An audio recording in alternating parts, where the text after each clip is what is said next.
Welcome to the Bar Podcast, where we talk about local news, local sports, and everything that we see locally. I'm Coach T, along with Leisure Suit. we want to welcome you this morning for joining us on our interlude or our very first podcast. We want to shout everybody out, first of all, who've supported us in putting this together. I know it's taken some time, but we appreciate the love that you guys show. So, what I want us to do right now is go ahead and just give a little short, like an intro to yourself. We'll go with Coach T first. How long you been in Delano? What are you doing now? What's the word?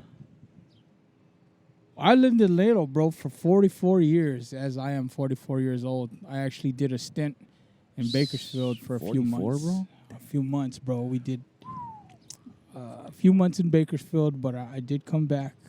And the one thing I love is how this community has grown from where it came from. I believe this community was always ready for change. And, bro, we see it, man. From the days walking across the tracks just to go to school to having schools on this side of town, man, it's a big thing. As far as what I do now, I always like to be involved with the youth. I still involved in the basketball community here in town. And I also am the advisor for the youth group at Holy Redeemer Church. That's what I do. I also do the in-home thing, but most of all, man, I like to be involved within the community and the activities around the community that helps Delano go forward. Right. Yeah, that's cool. So for me, I want to say I got about a good, we'll say 30 years here, with taking away the time that I lived in Early Mart for my first, 10 years, and then living in San Diego for a couple years, in Riverside area for a couple years. So we'll say a good 30 years. I moved over here in the 5th grade, and that's where I met you. 5th grade. So we've known each other since the 5th grade. So we're pretty much intact with each other as far as life. We've always kept in touch. We're pretty close. We're not distant friends. We're close friends, So it's kind of cool to sit here and do this with you, because I know that it's going to be cool, because we both have the same kind of ending goals, but different visions. And that's cool to have. It's cool to have 2 different visions. It's cool to have 3 different visions, but everybody's shooting for the same kind of stuff. You know what I mean? Yeah, the same kind of goals. It was just different growing up here. I know everybody has their own stories of where they're from, whether they're from the city or the country. But you said you lived in Early Mart, bro. Yeah. Early. When I think of Early Mart, I think of, and you're gonna call this crazy, flag football tradition. Yeah, Championship state flag football tradition. And I remember back in the days, it always seemed to, it would amuse me, actually, how disciplined those teams would come out. Early Mart, excuse me. But they were winning state titles back then. Yeah. And, I mean, that's another community that's a strong community. And I remember back in the 80s when we would battle with teams as such, our all-star teams, they would always come and play over here. Man, those were some times. I remember one. What's nostalgic to me about Delano is youth sports. Right. The rec, if you remember the rec back in the days. Yeah. It was football, it was basketball. I even played baseball for the rec. You know, there was Little League as well, but it was so nostalgic back then in those rec days. So you said you came in 5th grade. What was the transition like? You know, it was tough as a kid, bro, because You remember what year it was, bro? Man, I don't remember the years. Whoa, how? Let me see.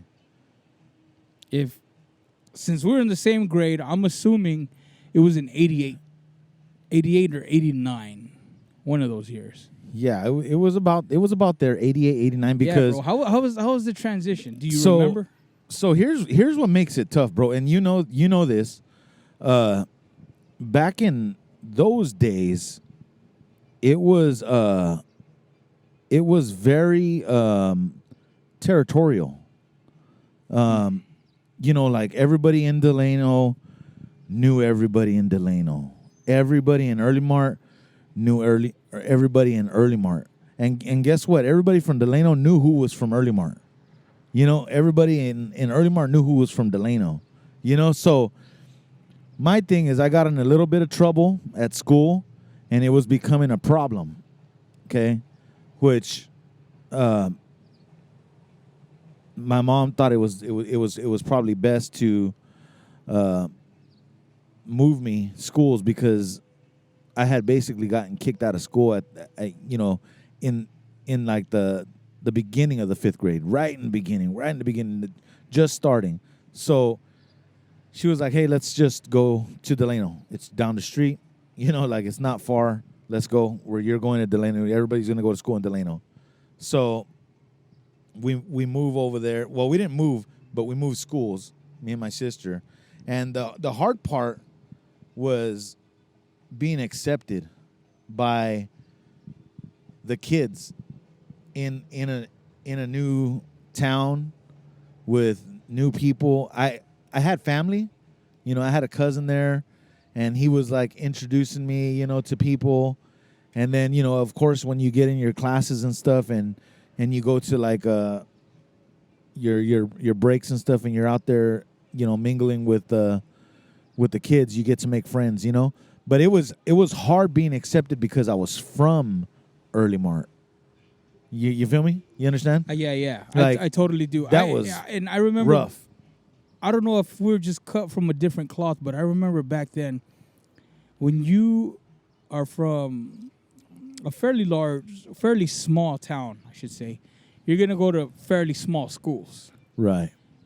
And I don't know if that was the case where it made everybody grow faster than Right. they usually would anywhere else. But one thing that people don't understand about kids are they're aware of these things.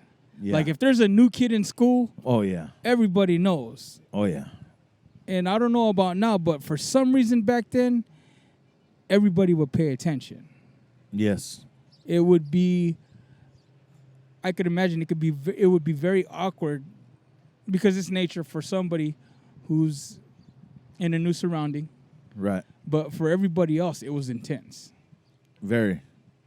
It was intense. And people don't understand that kids, they're aware of these things. Yeah. Kids know a lot to do. But yeah, if I could think back to those times in elementary school back then, the whole vibe in Delano, I mean, what the kids have these days with technology, they could go anywhere they want in the world. With the press of a button or just looking at their phone or on a tablet or on the laptop. We didn't have that. But at the same time, the time that we managed to have, man, we still knew how to really have a good time, bro. Well, you know what though? So back then when you made that kind of a transition, you know, sometimes you were faced with situations where you know, it doesn't I don't see it as much. Maybe I don't know. Maybe I'm not as educated on what goes on in school these days because I'm not in school. You know, I'm not in elementary, you know, stuff like that. But I just don't see the fighting between kids that I used to see back in the day, you know, and making a transition when you're the new guy, you know, they try to scare you. Of course. And back then you had to stand your ground or else you lose a lot of credibility on your name, you know, like then they're like, "Oh, that's old punk LT right there." You know, like that's not like Yeah, you know, man, it was tough, bro. But you know what? It made me stronger. It made me stronger, you know, and a lot of those dudes that I got into confrontations with, I ended up being great friends with them. That's awesome. You know what I mean? Like it's weird how when we're kids we do stupid stuff, you know, and we're not thinking because we're kids. Kids don't think. Kids mess up. You know, that's what you do. You make mistakes, and then you correct those mistakes. Well, I mean, there's no gray area to that. No. First of all, it's either you like somebody until you don't like them, Right. or you don't like somebody until you like them. Right. I think at a young age, it wasn't quite at that age yet where people had to prove themselves and stick their chest out. It wasn't until later on, I think, when we became adolescents or teenagers, where, you know, certain insecurities built, and then it went from there. But the good thing is, like I said, as far as the sports goes, that was like, for me, coming from a home where, you know, English wasn't second language, but it kind of was. It was kind of tough because my parents didn't really understand the culture. Right. As far as outside school activities, the way they were brought up is you go to school, when you get home, you do everything you can to help your parents out, so you make it easier for them so they can go to work the next day with the sufficient energy or rest that they need to go handle that. And there was a couple of stumbling blocks, and I still see it now. I'm involved with a lot of kids on the other side of the tracks as far as when it comes to after-school activities or activities outside of school. There's always that conflict where they look at it, or they were raised where there's more important things to do, like the stuff at home. But then again, I also do understand that there are people still chasing the American dream. When they do come here, it excites them as parents to get involved with culture and to get their children involved with culture to live that American dream. Yeah, see, and one of the things about, like, we're talking sports right now because just to let everybody know, you know, that's a big topic that me and Coach T always talk about. There's always some kind of conversation going on about sports. You'll hear us talking about life, and then it'll just straight go into like basketball, baseball, football. It'll go in somewhere. Sports will just end up in there somewhere, and then we'll get back right to, oh, what's her name's pregnant, you know, like stuff like that, you know. But going back to because it kind of joins up with what Coach T's saying here, is when I moved here, sports is what allowed me to make friends. You know, it allowed me to meet Coach T. It allowed me to play on some teams that I was like, man, this is cool. You know, and then those guys are like, oh, that's our friend right there because he's on our team. You know, and I'm like, oh yeah, but you know, at that point, you got to show up in sports too. You know, like, can you play though? Oh, it was real competitive. Or are you just here? I don't know. Can you play? I don't know. Like, now the competitive level, I guess it was the time and the age that we grew up. We were fortunate enough. You know, I was reading this book, and they did a survey, and they said that everybody, we're considered Gen X, Generation X. Right. We are the ones that are most distracted by the newest technology. And I thought about it, and it kind of makes sense because I know we discussed this before, and even in small town Delano, we were old enough to know what was going on when the Nintendo came out. Right. Okay. When that came out. I know the generation before us, they probably had Coleco, they had Atari, they had Twister, they had Monopoly. But finally, when something, was in the control of the hands of somebody, because I remember when I was third grade, maybe, I Right. got a Nintendo, Right. and it just was the influence ever since. As far as, I'm not a gamer, but as far as technology and as far as having control in your hands. Right. So, like I'm saying, we were brought up in a different time to where we didn't have, it was limited to that, and we managed our time a different way. Like, you rarely see a kid outside shooting in front of his house, as far as Rarely. practicing his free throws, Rarely. even with the lights off. Yeah, rarely. You don't see a bunch of kids going to the park voluntarily or because they want to go play home run derby Right. or play football.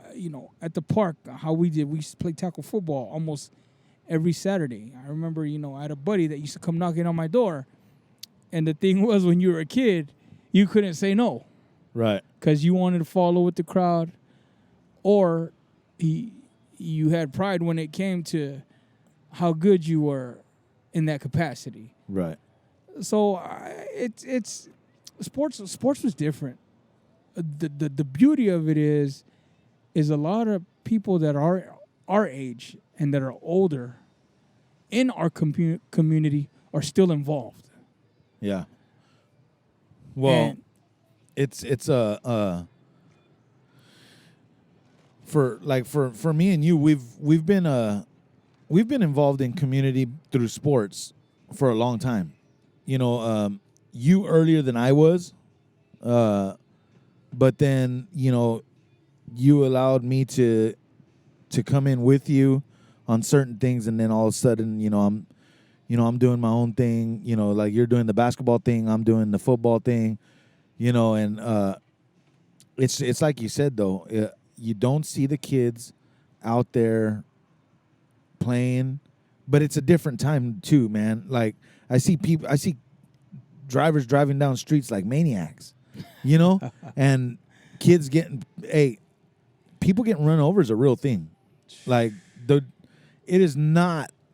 But then I think too with the what you say, the generation of technology, we get to see how many people get run over now because the news is in our face, and one thing though about that technology that I think is cool for kids now is it's cool that they get to play games on their phones and everything like that, but what's the more beneficial thing to them that I think they need to is you can market yourself. yes, You can market yourself. You don't have to have somebody do it for you.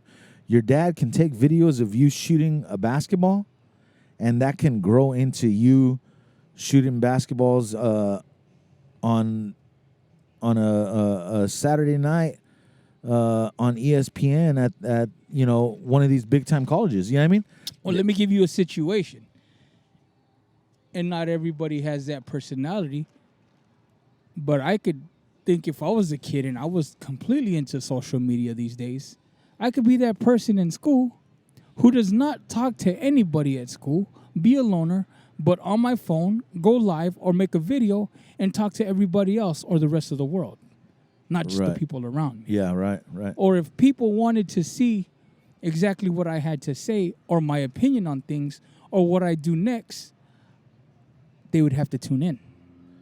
That's the situation that we're in now. You see people with these selfie sticks walking around the beach everywhere, just making videos and stuff like that. And it, like, it's a crazy. You give us a tool, or if we had a time machine with the technology we have now, and we go back to old time Delano, they would think that we were space creatures, bro. Well, yeah, because this it is crazy. We're sitting right here outside the bar, and we're using that technology right now. I got a laptop and a couple mics here, and we're actually doing what you're saying. We're able to reach this podcast could be heard in Japan. And I guarantee you once we put this podcast up, I guarantee you when the stats come out, somebody in another country is going to listen to this. Guaranteed, bro. 100%. I fully guarantee this. I've done this before. I've seen it. For some odd reason, people in Germany listen to stuff over here all the time, bro. People in the Philippines too. Yeah. But yeah, dude, it's crazy. Technology crazy. It's crazy that we grew up in that age. Wait a minute. So do you network with Germans? Like people from Germany? No. Okay. No. I wanted to, that's cool though. That's cool No, that they the just- numbers come out and the data comes out and that we have people, yo, what's up, Germany? Shout out to Germany. Yeah. Yeah. I would love to say something in German right now, but I have no clue. I have zero clue. And I'll say something in German. no, don't even try it. No, don't. Here Don't we do go. it. I'll say Don't do something it. in German where I feel and I know and I believe they will understand me clearly. Okay, check this out. This is the only German word I know. Hello. Okay. What you All think, right. bro? I'll go with that. Right? I was a little nervous. Right. Nervous because I was like, oh no. Look at I'll say it again. Look. Oh no. Hello. Okay. But yeah, bro, getting back to what we were saying, man, because we don't really have to. Hey, let me drop something serious right now though, because I see this right now, and I'm like, this needs to be addressed. At least it needs to be a conversation starter, because is it good? I can't say. I don't know. Is it bad? Like, how bad is it? Can you speak on the homeless situation here in Delano? I'm not trying to, but I have this vision right now, and I'm like, dang, dude. What the heck? Okay. If I do that, I want to go. I'm gonna go all the way around the block with this, and I want to first just point out the homeless situation everywhere else that I see. Right. So back in April, me, myself, my wife, Rowan babe, shout out to you, and my niece Cammie, we were out in L.A., downtown L.A., around the Garment District, downtown L.A. We were looking for a sushi bar that we ended up finding. So I make this left turn. I don't know if it's 3rd Street, 4th Street. And we come into this street, bro, more like a strip. And it had to have been their version of Skid Row, because we went about 5 or 6 blocks Where's this at? in L.A., L.A. Okay. downtown L.A., Right. within the vicinity, Staples, all of that, Dodger Stadium. It's not too far from that where we were at. Right. And so about 5 or 6 blocks, it was a 2-lane street. Or no, it was, 2 going that way, 2 the other way. And I kid you not, my niece was so nervous, hoping that every light that we caught would be a green, because it looked like we were in a parade and everybody was looking at us, bro. We felt like we were the only car in that street. And I said, wow. The point that I'm trying to get to is, when you have a community or the population of homeless begins to build, the probability of crime, the probability of stuff getting stolen, the probability of negativity in the community, it goes up. Now, should we point the fingers at them right away? Maybe not. But the situation that we have here in town, we have to understand that everybody sees the same homeless people every day. Right. If you take a cruise around Delano, maybe twice, 3 times, you'll eventually know where they stay. You'll eventually know where they hang out. You will eventually know what their schedule is because you know and I know. I call this place where we're at, we call it the bar, but I call it AKA Hobo Plaza because you know and I know, even at the bar, they use it as a resource. Right. And right. that's the one thing that kind of rubs people wrong. I know, Well, I'm not putting myself on any kind of pedestal. I don't boast. I gladly help when I can. right. But right. it's a situation where it comes to a point where you feel like the helping hand that you extend, it becomes taken advantage of too. Okay. So let me rewind. Okay. And I'm gonna take it back to the day we were sitting out here at the bar, and a couple of Delano PD's finest. Shout out to Delano PD. They came up and they're walking this way. They parked and they're coming into the bar, and there's a homeless guy sitting behind us to the side, right? And he, as they're walking, he gets up and just goes inside the bar, and the reason I'm saying this is because I'm getting to the now is they come up and the nicely dressed gentleman, maybe a detective or something, street clothes, was like, where'd your friend go? And I just pointed inside, because I knew who he was talking about. Yeah. He ain't. We don't have. It was just me and you. We don't have a friend out here, So I knew he was like, oh. Pippin was with us. Yeah, he was Pippin with us. Pippin was with us. No, he was not with us. He was with us. No, he was not. Was he? Pippin was with us. Okay, we'll go. That's besides the point. Shout to Pip. So,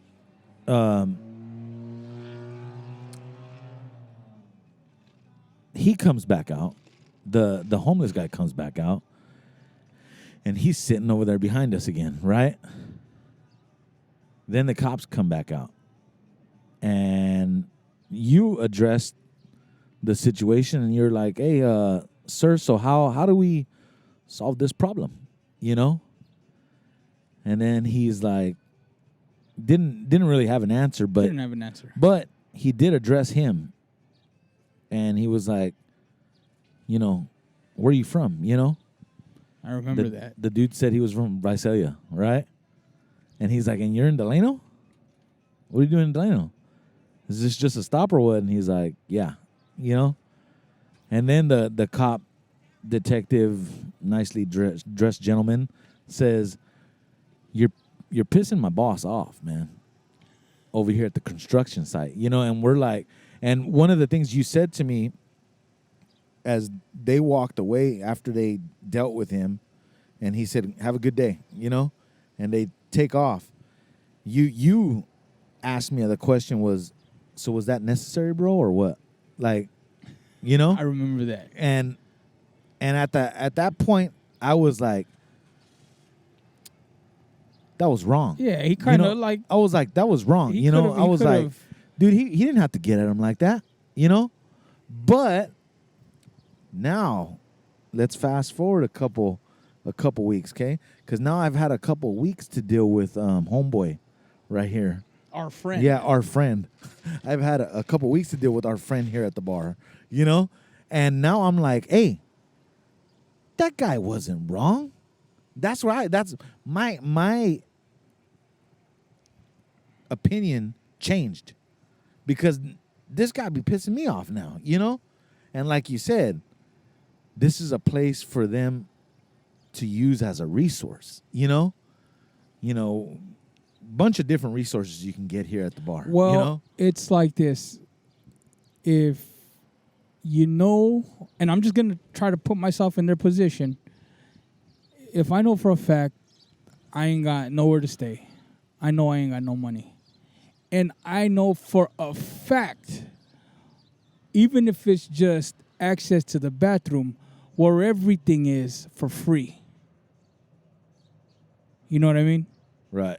If I'm in a position where I'm not saying they're broke, I'm not, they portray themselves as having nowhere to stay. Or, look, if you stay under a bridge and you're making $500-$600 a week doing whatever it is you do, handle it.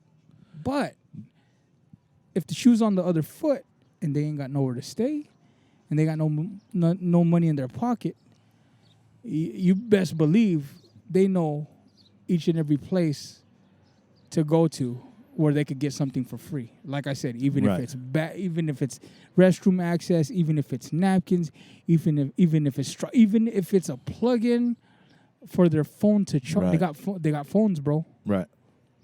But getting back to that story you were saying, I remember asking you that, and the thing that we didn't understand is we looked at it as day one, Yeah. where Mr. Detective Dude probably saw it as day 167. Yes. Absolutely. Because, Absolutely. like you said, a couple of weeks later, you were about to jump ship and And be change like, jerseys. Yeah. I changed the jersey. I changed the dang jersey, bro. Jersey was changed. But so my thing though is, like, now you see it in you see it here in Delano, right? And it's a whole lot different now, right? There's a lot. There's a lot, bro. And some seem to be like some seem to be a little bit like maybe they might need to see a doctor and stuff like that. I don't know the mental state of them at that time, but dude, it is gotta be hard to be homeless in this valley, bro. Everybody in the knows. summer. Everybody knows, or has an idea of what the answer is to this question. But I'm gonna ask it anyway. Is the product of this situation really drugs? Is it drugs that got them there? Is it drugs that they continue to be in there? I don't- Because you dude, know, I don't know. you know, and I know. Movies are movies. Theater is theater. But to some extent, what they do in movies and theater is portray life. Right. And from the movies that I've seen where homeless people actually want to do something about it, they do something about it. Right. When homeless people are homeless and don't want to do nothing about it, it's because they're on drugs. So, locally, in the position that we're in, do you think that the homeless population here in Delano, California, is a product of drugs? Bro, I couldn't even answer that, bro, because I don't know. I would think so. I would think Your that opinion. my opinion would be yes.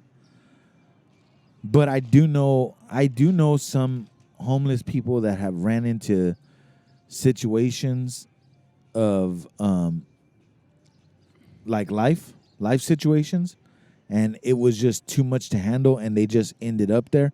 But a lot of the times, yes, I believe it's drugs that got them there. I want to believe. Here's the thing. I'm not saying that all hitchhikers are homeless, but I want to believe that some that I've seen with brains were hitchhiking, trying to get out here, Right. knowing that there was no opportunity for them here. Right. A lot of times, the ones that we see, though, you look them straight in the eyes, you say hello, you try to help them or what, and they're just not there. Right. Or they don't want to be there. Right. The other night, on County Line, crossing the bridge, going towards where Denny's was at, this lady, barefooted, screaming at the top of her lungs. She walks by. I say, good evening. Like nothing, bro. Good evening. Just like that. Yeah. Now, I don't know if, but like I said, is it a product of drugs? And at the same time, it always boggles me, bro. If somebody is homeless and they're on drugs and they don't have no money, how do they access the drugs? I mean, I know I know they might do side job. Maybe they wash windows. Maybe they who knows what. But at the same time, locally, do you think drugs is a product of a lot? Because a lot of these homeless people, I want to go out and I'm gonna say I want to say about 65 to 75% of the homeless people in Delano aren't even from Delano, bro. Right. Yeah, I have no real clue of where any of these people came from, who these people are. Like, I've never looked at one and said, "Oh, hey, I know that dude." Well, actually I have long time ago, but that guy passed on and I knew him. I knew him just off of knowing him from a long time ago, But he passed on. But yeah, I don't look at these people and understand like who that person is. But what I'm saying though is, does anybody really have a solution to that? I don't think there's a solution to it. Is Delano gonna put their hat in like some of these cities, address it as a problem, and have a shelter built here? Right. Yeah, to me, I don't see enough homeless people to. Well, they said they cleared the under the bridge the other day. Oh yeah. You know why though? That's close to the PD. Yeah, Can't have them kicking it right there by DPD. That's true.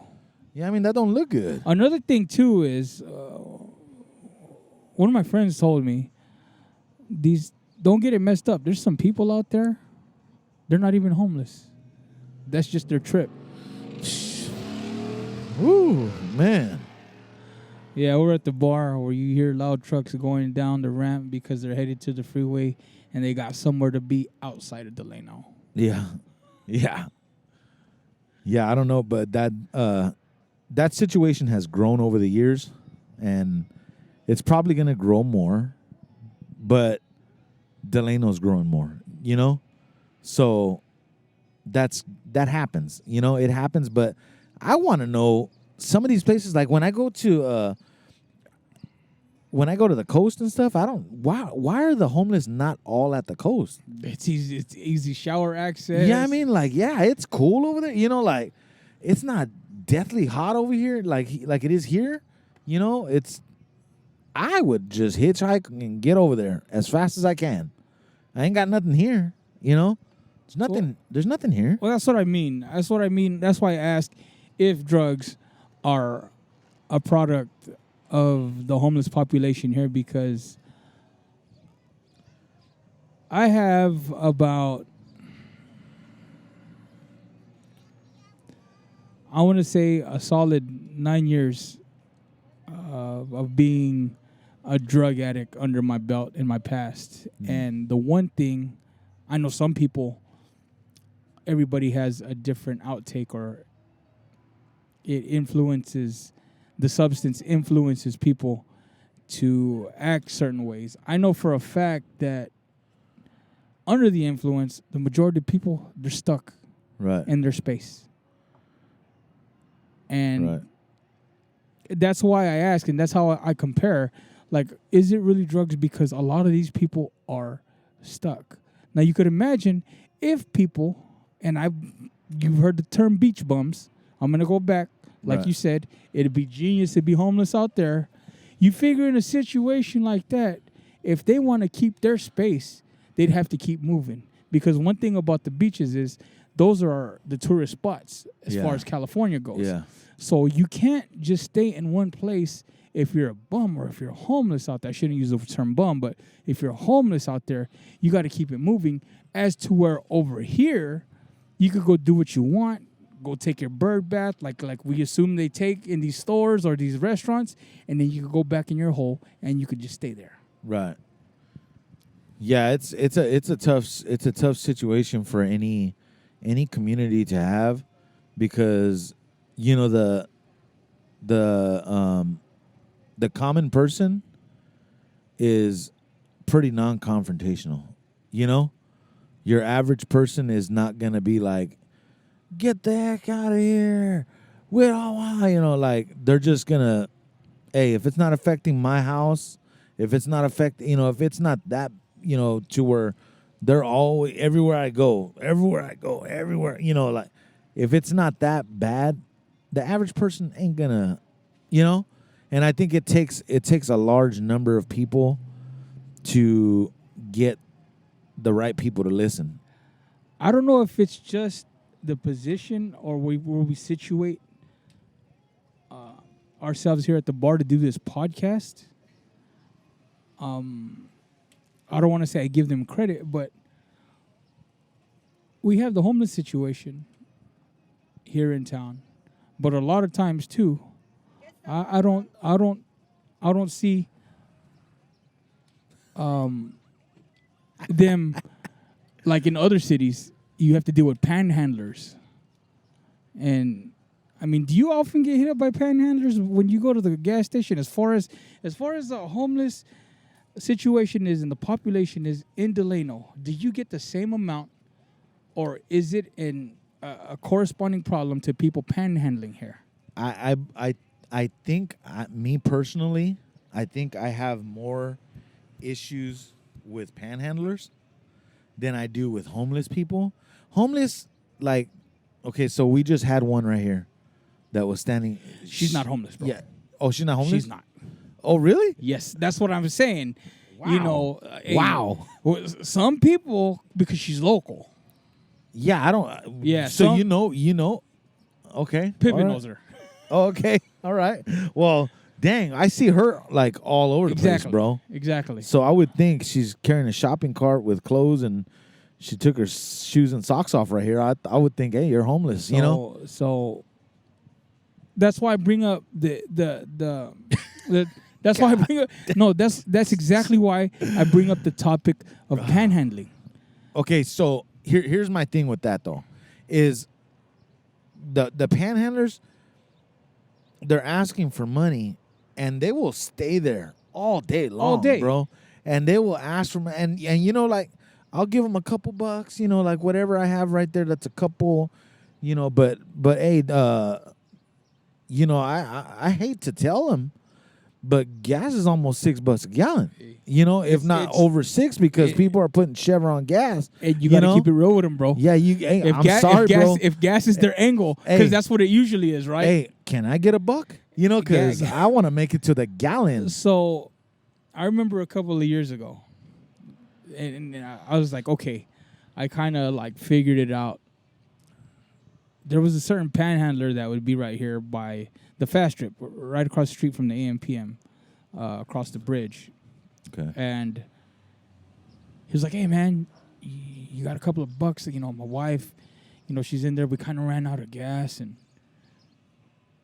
we're trying to get back home. Right. I said, all right, boss, it's kind of hot today. Yeah. You want some ice water, too? He's like, yeah, man, sure. Same dude, bro. Maybe a month later. Right. I see him in Bakersfield. Hey, man, and I'm thinking to myself, see, they don't remember who they run into. Yeah. Because they run into so many people. But people like us, when the shoe is on the other foot, we remember. Yeah. Yeah. And I was like, bro, where are you trying to go? Right. Somebody told me they seen the same person in Tulare, bro, doing this. So this guy had his game, I'm assuming, to where he started off probably in Tulare or somewhere in Bakersfield and does like the corn guy and hits every little town he can until it's time to call it a day and go home. Right. And then again, you have... There was another situation I was in, man, and it bothered me. The dude he wasn't a panhandler. He probably was homeless. And it was about 10:30 at night. This was, I don't know if it's the Circle K or where it's at, but it was on Coffee Road. And I was the only dude in the store. It was late. So this guy, he's on a little girl's bike, bro. Right. Okay. It's in the middle of winter. And I remember My wife, I don't know, that late, and I think it was flour, something. I guess she ate something too sweet, and she was like, I need to get this out of my system. Right. So, anyways, I go outside, and there's a dude, and he's by the door on the side. He said, "Excuse me, sir." He was like, "You don't think you can lend me? Do you have an extra $1?" And I looked at dude, and he was like, "Man, even 50 cents." I was like, "You hungry, bro?" And he was like, "Bro," he goes, "It's cold, man. I just even a cup of coffee." And I was like, "Wow, okay, you know what? This is where I believe a night like that, and it only got bad for this is the crazy thing." So I said, "You know what, bro? I got you. Let's go Right. inside." Right. So as soon as we go inside, the dude behind the counter, he says, don't come in here." Dang. And I was like, "Wow, okay."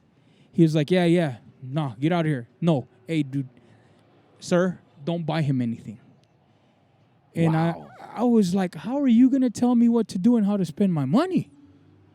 So I said, "Excuse me?" He was like, "Yeah, he's stolen from here before." And I was like, "Hold on, bro, I'll be outside." He goes, "Nah." He goes, "Hey, I'll call the cops." And the dude looked at me, the guy outside. He goes, "Nah, you know what, bro? Hey, thanks, bro, but I'll just take off." And so I turned and looked to the guy behind the counter, and I said, "What did he steal?" And the guy was like, "My manager told me, he stole a couple of hats." Right. I said, Hats, bro. How many of them hats do you guys actually? When you go to a gas station, you see they got these fake Laker hats and Right. Phillies hats. Or how many times have you seen somebody pull one off the rack and say, "Oh, this is nice, I'm gonna buy it"? Never. Right. So I go, he did you guys a favor because that thing was probably catching cobwebs. Right. So I told him, "But you didn't catch them. It wasn't on your shift." And he goes, "No." And I said, "How old are you?" He told me he was 23. I said, "Wow." Let me give you a life lesson, bro. He knows who you are now. You know who he is. He knows that you work by yourself. Right. So if he's that dude, If he's that dude, bro. yeah, if he's that dude, you just messed up. If he's that dude. So, I mean, getting back to it, and I believe, bro, that there's people out there that do want to change. And, Yeah. And if they do, if anybody wants to change, if you know somebody in a homeless situation, or you see somebody in a homeless situation, if they ask you for $1 or something like that, listen to what they have to say sometimes. Yeah. You can almost hear it in their voice what kind of person they are. I mean, I'm not telling you to take, 15, 20 minutes out of your day because everybody has stuff to do. But at the same time, really, if you do the deed, give them a good word as well. And like a lot of times, that's why I asked you about the panhandling. With See, and that's the thing though, is like me, I don't mind helping people when they need to be helped. But I also am like, man, you spend 10 hours out here every day. How come you don't go to McDonald's and ask them if you can have a job? For 5 hours, you'll make more money than you made here. And you work less. You're not going to be in the heat, but I don't understand it. I don't understand it.